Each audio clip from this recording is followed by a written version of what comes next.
ሰላም ጤና ይስጥልን ውድ የቻናላችን ተከታታዮች፣ ይህ ኢትዮ ዜና ዴሊ ነው። ለዚህ ቁም ነገር አዘል ቻናል አዲስ ከሆናችሁ ሰብስክራይብ በማድረግ ቤተሰብ ይሁኑ ያልኩኝ የዕለተ ሰኞ ህዳር 8 2018 ዓመተ ምህረት መረጃዎችን በማስመልከት ለእናንተ በዋና ዋና ይዤላችሁ መጣሁት።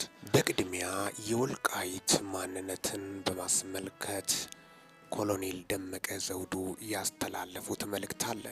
በሌላ መረጃ ፋኖና ህወሓት መካከል ምንድን ነው ያለው የሚሉትም የበርካቶች ሀሳብ ሆነዋል።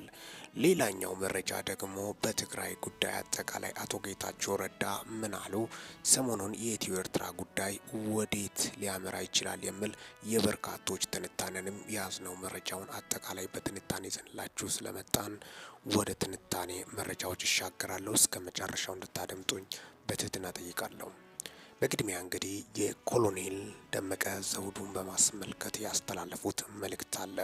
ኮሎኔል ደመቀ ዘውዱ ዳግማዊ መይሰው ካሳ በማለትም ልክ ለውጡ ልገባ ስል አካባቢ በተለያዩ ኢትዮጵያ ክፍል የሳቸው አንድ ኮሎኔል ፎቶ መኪና ላይ ስለጠፉ ወይም ስቲከሮች ተለጥፎ በርካቶች ተመልክተዋል። እሳቸው እንደምታወቀው ኮሎኔል ደመቀ ዘውዱ ይባላሉ። የአማራ ማንነት ዋና ጥያቄን ያነሱትና በተለይ በወልቃይት ጉዳይ በዋና ጉዳይ ላይ ከወያኔ ጋር ፊት ለፊት የገጠሙ ነበሩ። ወልቃይት የዛሬውን አያርገውና 30 ዓመታት በፊት አማራ ክልልና የአማራ ክልል አካል የነበረ ግዛት ነበር። የኋላ ኋላ ወያኔ ወደ ስልጣን ከመጣ በኋላ ወደ ትግራይ ጠቅልሎ ወስዷል በማለትም ነበር የጥያቄው መነሻ። ከዛም የተነሳ ይህን ጥያቄ ስላነሱት ኮሎኔል ደመቀ ዘውዱን ለማስገደል ወደ 6 እስከ 10 የሚሆኑት የወያኔ ወታደሮች ቤታቸው በከበቡበት ሰዓት ላይ ከፍተኛ ተኩስ በመቅጠም በማምለጣቸውም ነው ለዚህ ደረጃ የተሰጣቸው። ምክንያቱም ወልቃይትንም በማስመለስ ዙሪያ ከፍተኛ ሚና ተጫውቷል ተብሏል።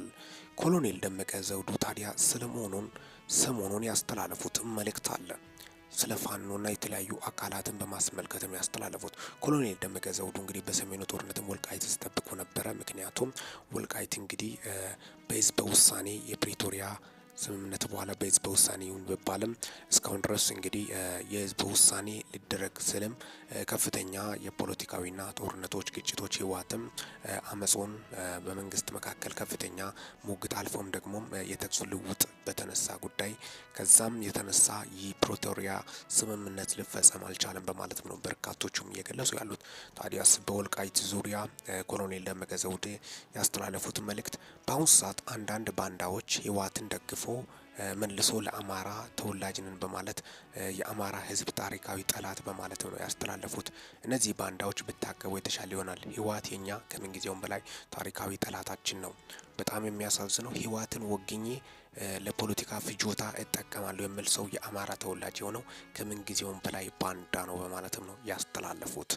ህወሓት እንግዲህ ለሁለት በትግራይ ክልል ተከፍሎ እንደሚገኝ ጀምረም ነው ሰላም ፈላጊ አብዛኛው የትግራይ ህዝብ እንደተሰቃየ። ምክንያቱም ህወሓት አሁንም ሌት ከቀን ጦርነት እንደሚፈልግና የድሃ ልጆችን ለመማገድ ዝግጁነቱን ነገሮችን አላቆምም በማለትም ነው። ትግራይ እንግዲህ ትግራይ ያለው ፖለቲካ ለሁለት መከፈሉ የአደባባይ መረጃዎች ናቸው። አቶ ጌታቸው ረዳ ማየት ይቻላል። አልፎም ራሱ ጀነራል ጻድቃን ገብረትንሳኤም ህወሓት ጋር ያላቸው ልዩነት በጣም ሰፊ እንደሆነ ጨመረም ነው። ትላንትና በሰሜኑ ጦርነት በአንድነት የተዋጉት ዛሬ ደግሞ በመካከላቸው ከፍተኛ ክፍፍል ተፈጥሯል። ምክንያቱም የትግራይ ልጆች በአሁኑ ሰዓት ውጊያ ሳይሆን ዳቦ ነው ያስፈልጋቸው። ህወሓት ደግሞ ከዚህ በፊት በብዙ ቢሊዮን ዶላሮች ያሸሸውን የወርቅ ገንዘብን፣ የተለያዩ የማዕድን የሀገሪቷን ገንዘብ ያን ከምጠየቅ ብሎ ከመስጋቱ የተነሳ በአሁኑ ሰዓት ትግራይ ልጆች ላይ አጀንዳ እየፈለገ ጦርነት እያፈላለገ ነው በማለትም ነው በርካቶቹ የገለጹ ያሉት። ምክንያቱም የኤርትራ ሰራዊት ከትግራይ ክልል ድንበር አልወጣም። ይህም በማስመልከትም መረጃዎች ሲወጡ ነበረ። የፕሪቶሪያ ስምምነት ታዲያ በማለትም ህወሓት ጽምዶ የሚል ጦር ከኤርትራ ጋር መመስረቱ የሚታወስ ነው። የህወሓት ዓላማ እውነት ለትግራይ ህዝብ ሰላም ለማምጣት እውነት የትግራይን ህዝብ በተለይ በአማራ ክልልና በኤርትራ በኩል ውዝግብ የሚነሳባቸውን ጥያቄ መመለስ ወይስ እንዳው በጣም በሚያሳዝን ሁኔታ የባሰ የትግራይ ተወላጆችን ወደ እልቂት ይዞ ለመግባትም ነው? እንግዲህ የቀድሞ የኢትዮጵያ ጠቅላይ ሚኒስትር መለስ ዜናዊ ከዚህ በፊት ወደብን አሳልፎ ሰጥቷል። ወደብ ተላልፎ በመሰጠቱ የትግራይ ተወላጆች አልተጎዱም ወይ? ለዚህም ነው ሁሉም ወደ ስልጣን ይመጣል ህዝቤ ብሎ የሚመጣው ውሸቱን ነው። አብዛኛው ህዝብ ብሎ ለህዝብ እታገላለሁ የሚል ውሸቱን ማንም አይታገለም ለራሱ ስልጣን። በጣም በሚያሳዝን ሁኔታ እንደዚሁ እንግዲህ የቀድሞ ኢትዮጵያ ጠቅላይ ሚኒስትር መለስ ዜናዊ ምናልባት ኢትዮጵያን የመጥላት ነገር ራሱ ብታይላቸው ለትግራይ ተወላጆች እንኳን አያስቡም ወይ ወደብን አሳልፈው ሲሰጡ በማለትም በርካቶቹ ቅሬታቸውን ያነሱበትና ቁጣቸውን የገለጹበትም ነው። ምክንያቱም ስልጣን ጥመኛ መሆን ጥሩ እንዳልሆነ ጭምርም የትም እንደማደርስ ጭምርም ይኸው ሞት ወይም አፈር ውስጥ ለሚያልፈው ነገር ለዚች ዓለም ስጋ በጣም በሚያሳዝን ሁኔታ ለትውልድ እንኳን መልካም ነገር ሳይጥሉ ማለፍ ከባድ ነው።